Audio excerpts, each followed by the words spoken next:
Maybe Jon Jones is in that Jon Jones video where he's like trying to he's like at a comedy show with his like gay lover or something. Yep. What? I've seen. Of course, I have. Oh, wait, crazy. I don't think I followed it. Who's there with their gay lover? So there's a video. Jon Jones is in the crowd of a comedy show, and the comedy show's recorded. And I don't know if he knows, but he's like belligerent drunk and just like yelling shit from the audience. Yep. And he's like with supposedly his gay secret lover. And it's pretty clear it's him talking. And I'm assuming just like that drunk at a show, you're not going to think this would ever get out. It's a long time ago. I'm sure. But pretty damning video. Really? Yeah. What? How do you know he's not just a friend? Like, they were like saying some pretty specific things. Oh. Yeah. They were heckling with details of them having sex? Something was to that effect. I'd have to rewatch it to see. It's like pretty. You're not funny and I suck cock. Something like that, actually. Yeah. I saw maybe you remember better than I do. I didn't get to that part. So I always attribute the gay stuff to the MMA guru, who's a MMA YouTuber. He's got a big bushy beard and big bushy like reddish brown hair, and all of his thumbnails and all of his videos and have his big pale face like really close to the camera. And he's sort of a pariah, I would say, in some circles. Like I know he's got beef with a lot of other MMA journalists, and a lot of people don't like him. But he started a rumor that Jon Jones was gay, and then sort of made up a lot of evidence to support that, just to pick on Jon and get a response out of Jon. And it worked, because Jon will be like, straight as fuck over here. I don't know what y'all talking about. Like he's just like, he doesn't know how to respond to this. Usually people are like, you're on steroids. You cheated. You're a disgrace to the sport. But this guy's just like, you suck dick. You're fucking gay, dude. You're a homo gay. And Jon's like, no, I'm not. That's not how you respond to being called gay. You just go, gay as the day is long, brother. Hulk Hogan And then you responded to it really well. You should watch the video, but it's like... I'll have to. I haven't seen the whole thing. It was pretty... At the least, it's pretty... You think a little bit differently of the guy after. You think I'll tell you what happened. I'll tell you what happened. I started watching it, and I could tell how drunk Jon was by how he was slurring his words. And I didn't want to see him like that, because I've seen him get drunk and embarrass himself like 3 other times. One time he got pulled over and he's just being that trashy celebrity that you can imagine, who's like, you know who I am. You know who I am. And it's like, you were street racing. What are you doing out here? And then the other time when he beat up his baby mama and she's got like a busted lip, and the Las Vegas PD lock him up, and he's talking about how he could beat them all up, and he headbutts the car. He's just always embarrassing himself and letting the veil slip a little bit. I appreciate that he's a piece of shit who pretends like he's a man of God, though. That's one of my favorite like niche characters. The scumbag who uses the like veil of religion. You know, he's always talking about, oh, only through God can I become greater. And it's like, dude, you killed a man. It's always something evil he's doing.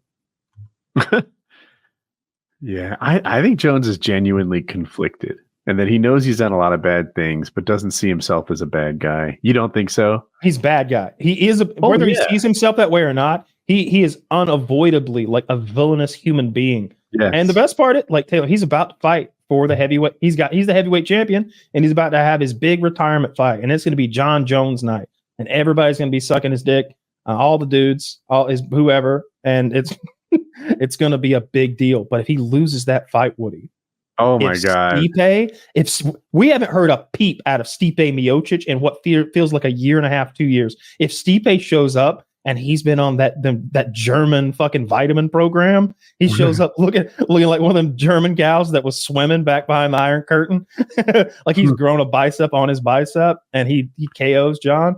That would be the craziest timeline, because he's supposed to be the old white lamb to the slaughter, and Jon's supposed to be the one who's looking pretty saucy as of late. Like he made fun of the internet because it's like, which is it? Am I fat or am I on steroids? Because he had a 6-pack as of late, and he looked good. Yeah, on steroids. You went from one. It could be. If he's on steroids now, like he looks good now, like he's ripped up now. He is juiced. That guy, he's always on steroids in his whole career. I mean, I've seen no evidence to that, and Derek says their testing program is excellent, Not unbeatable, though. They caught him twice. They caught him twice. And they caught him a third time and let it go. They just moved it to another state. I loved when they did that. That's when I knew that the bad guys were in charge. You ever, Yes. in a movie that would never happen. Like if there was a movie about Daniel Cormier's life or whatever, that'd be the moment where like everybody would turn on Jon. He'd be expelled from the sport, and DC would have the crying moment where he's like, "I'm a real champion, a clean champion." But we live in an evil world where money is all that matters. So they were just like, "Oh, well, we'll just do it in another state then. Come on, Jon, with your dirty ass and your picograms." 2 out of 3 times that fight, I guess, sort of didn't happen. One time, Jay gave Jon Jones the win, but he was clearly roided up. Another time, Jon Jones won, but it's a no contest because he got caught for steroids. Yep. And another time, he got caught for steroids, and they canceled the fight before it happened. Yeah, you know how it ended, Taylor? Daniel Cormier crying. Oh, Crying. yeah. And I remember you mocking him for that. Weeping like a woman. Weeping like a woman, Taylor. Those are manly tears. Those are bitch boy tears. Those are bitch boy tears. I like him because he also clearly likes to, play a little loose with the diet, And he's still he still has the heart of a champion. I'll always like him more than Jon Jones. I don't know anything about either of them. I saw Max Holloway making fun of him. Max was like, "Dude, you look like you're 300 pounds. What are you doing?" and DC mentioned TRT. He's like, "Yeah, you get on some of that TRT. You be thinking about coming back, doing this and that." He's like, "Cowboy's saying that right now because I'm sure Cowboy's on some kind of a regimen. He's wanting. Yeah, Cowboy says he's on a regimen, so it's not a guess. Yeah, so literally what he wants to do is like, I'm retired, and then spend 2 years like on TRT or whatever that is for him, and then come back to the sport is what he's wanting. But I don't think they're going to give him a fight. I think they cut. Oh no, they didn't. Our boy Tony Ferguson's got another fight coming up. I'm almost positive he's got another fight coming up. That's crazy. They need to put a stop to that. Even I know enough that you guys share pictures every time he gets in the ring, and he's like getting his jaw kicked in half, looking like a crash test dummy. That guy needs to be removed from the fighting game. Put him in a field somewhere, let him run free. I bet he has the record for consecutive losses. He does now. I think it's at the 7 or 8 or something like that. Jim Miller's fighting in the next event. Jim Miller is really. Jim Miller's 40 and his. Oh my god! Look at imagine the G forces that are required to accomplish what's happening. Look how here. Focused that guy on the right is on that kick. Yeah. All right. So like it's a little basic. That's the guy Conor McGregor is dodging on the right. So yeah, I don't doubt it. That guy looks terrifying. Tony's skull has accelerated so fast toward the ceiling of the arena that his face skin couldn't keep up. That's what's happening here, just so we're all clear. Do you remember what Smeagol looked like before he became Gollum? Right, yes, with the things on his face like that. Yes. Yeah, the fucking weird prosthetic. That's what he looks like. He's like halfway between Smeagol and Gollum. Yeah. And mix in that thing from 300. Yes, he looks like Ethialtes. He's like, you have to raise your guard. I can't, my lord. Shoulder to neck or I'll tell you where. And then Ephialtes stood to the side and tended to the dead bodies like he was supposed to. But then he noticed everybody was doing like 360 no scopes as soon as the battle began. So everything Leonidas said was a lie. We didn't stand shoulder to shoulder and keep our shields locked. Everybody he didn't want that ugly monster ruining the vibes. He smelled. What if that was it? What if after he left, he leaned to that bearded guy and was like, "Smell? Can you believe it? That alone will drive the Persians back into the sea." He's got like that thing where his ass isn't really there. It's just like a long lower back. Oh, a pussy. Disgusting. Yeah, and then he went there, and then even Xerxes was like, "All right, if you join my side, you can fuck, but you don't even get to fuck women. You get to fuck these weird burn victim amputees." There's a goat woman. Remember the goat woman? There was a goat woman. That was. Dude, I thought that was hot out of left field. Dude, I was into that. I was like, he's not just offering pussy. He's offering the creme de la creme, imperial pussy. The weird that was the worst pussy. He Wait, came into pussy a is the creme de la creme. Have you been talking to ISIS? See, he made a goat woman with some sort of dark. Yeah, that's who he First is. of all, you got to understand. First of all, you have to understand that 300 is, of course, a point of view story. So we're getting all this from the point of view of that one-eyed guy who was like the last one living, Faramir. So Faramir is like really, he's beefing this story up. Oh, and then a goat woman came out. He's telling a story. So you got to understand that too. Dude, that movie rocks. It's so good. It's so fun. It's such a fun movie. I remember 300, the first one. I remember thinking like whatever workout program Gerard Butler is on is the one. And so I back then DVDs always came with a ton of great extras. And on the 300 DVD, they were like flipping tires and they were running with like tension cables to their back to resistance cables to their back and like doing this circuit training that mostly involved tires and resistance bands. And I was like, that must be it.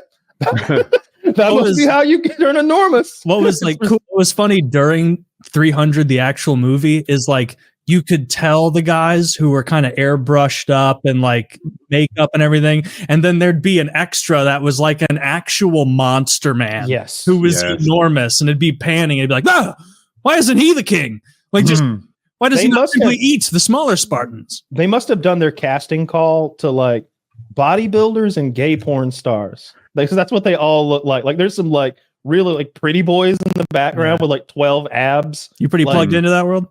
Oh yeah, big time. Yeah, that's how you respond to a gay accusation. Not with I'm not gay. I'm Jon Jones. What do you say? I'm a man.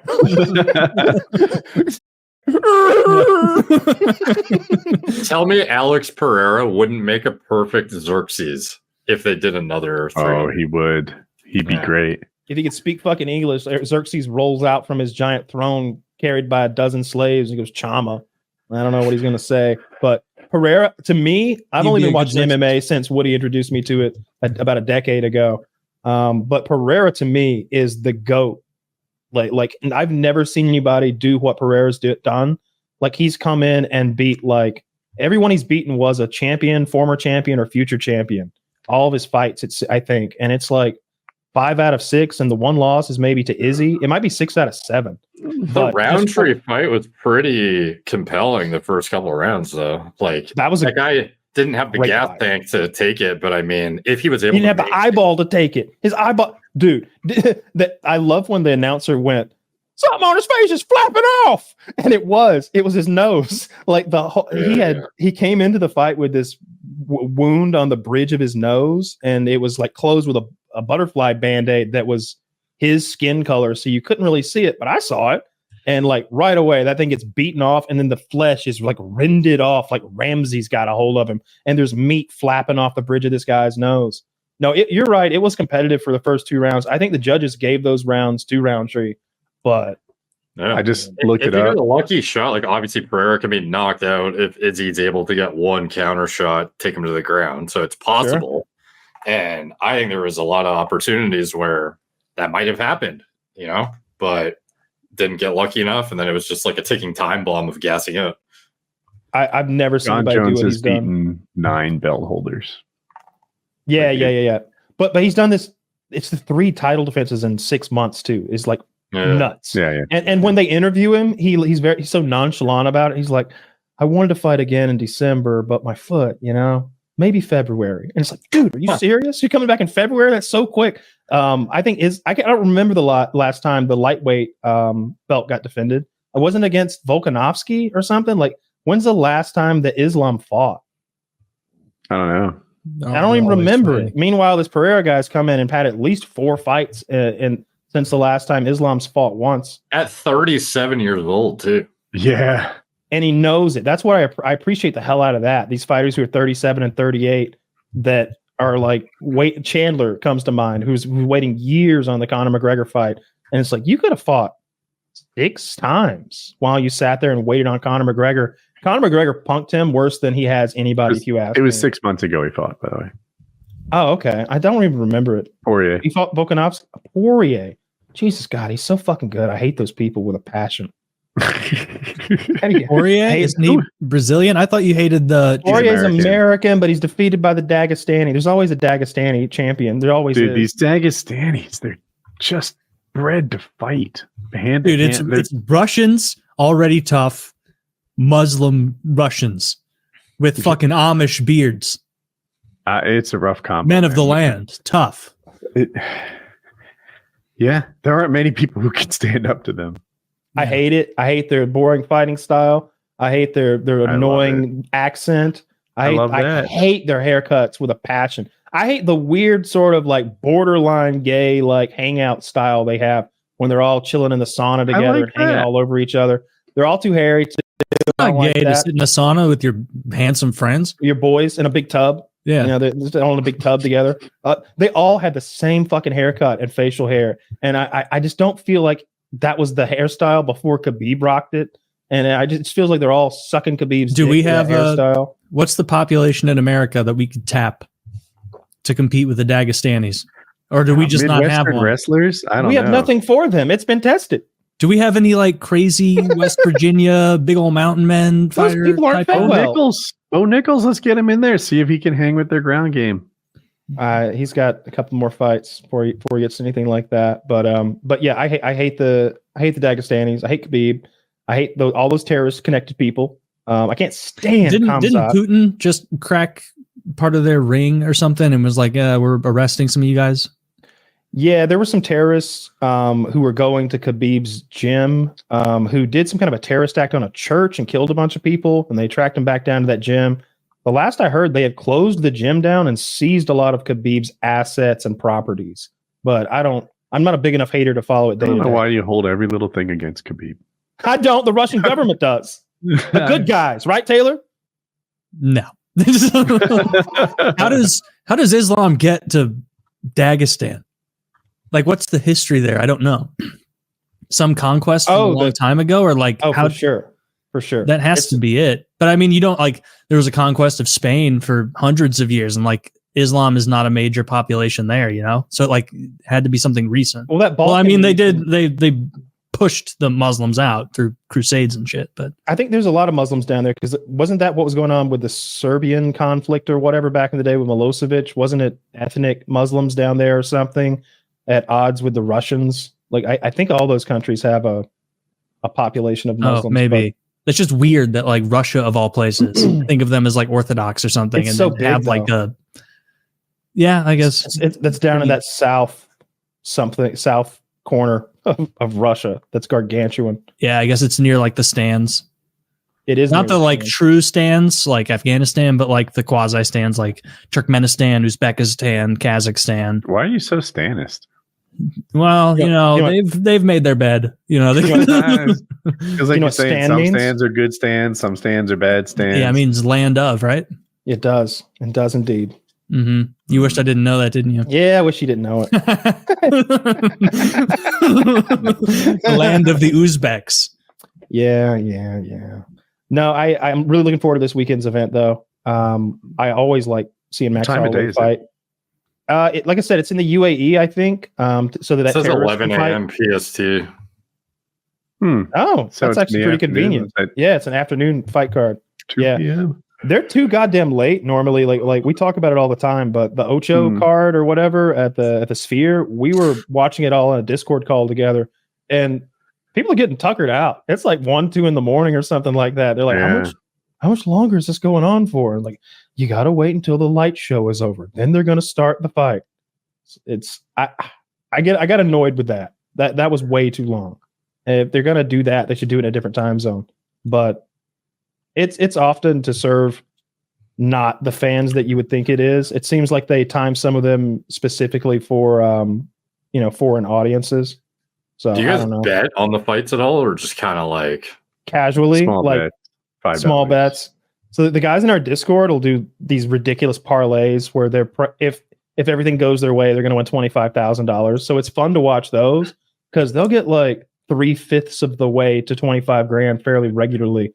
You know, this guy got knocked out, this guy got submitted, and it's like, oh my god, I just need like 2 more things to happen my way. That's how parlays work. That's right? The sinister nature of parlays. Yeah. It's meant to get you most of the way there. Well, how much do you pay to get into whatever that is that you're talking about? Oh, that's just us like fucking around. Oh, well, they're using like bet.com or stake.com or any number of like websites. FanDuel, right? But we'll do like little private bets between us.